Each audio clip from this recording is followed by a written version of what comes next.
پچھلی راتی اور مطلب دی کرے بلند آوازاں بخشش منگڑ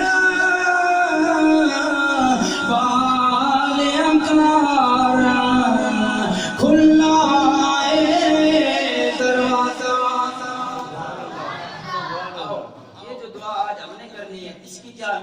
یہ سنیں اور پھر اگلے موضوع پر میں ایک بات کر کے ختم کرتا ہوں. سامعین سیواکار حضرت عبداللہ بن عباس رضی اللہ تعالیٰ عنہ ہیں، آپ فرماتے ہیں میرے نبی کریم علیہ السلام کی حدیث پاک نقل کرتے ہیں. پہلی شریف حدیث پاک ہے. تفسیر مظہری نے قاضی ریاض ثناء اللہ پانی بدی رحمۃ اللہ تعالی علیہ نے اس حدیث پاک روایت کو نقل کیا.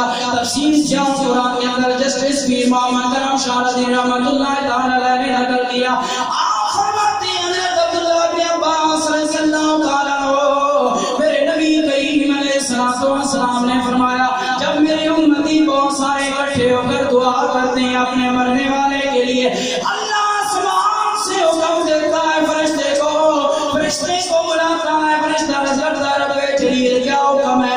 فرمایا میرے فرشتے زمین پر جا. وہ زمین والے میرے نبی کے غلام اپنے مرنے والے مسلمان بھائی کے لیے دعا کر رہے ہیں.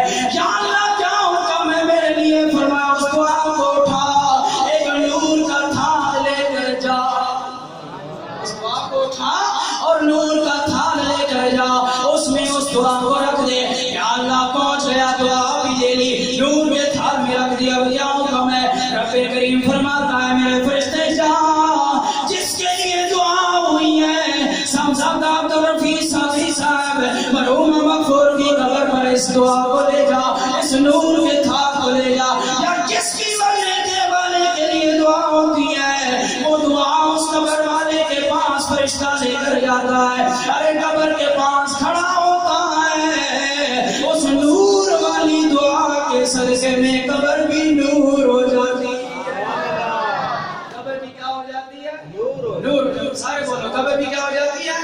نور ہو جاتی ہے. ماشاءاللہ. سامعین دیوانار قبر بھی نور ہو جاتی ہے. اور صرف قبر ہی نور نہیں ہوتی، جس قبرستان میں وہ قبر والا مدفون ہوتا ہے وہ سارا قبرستان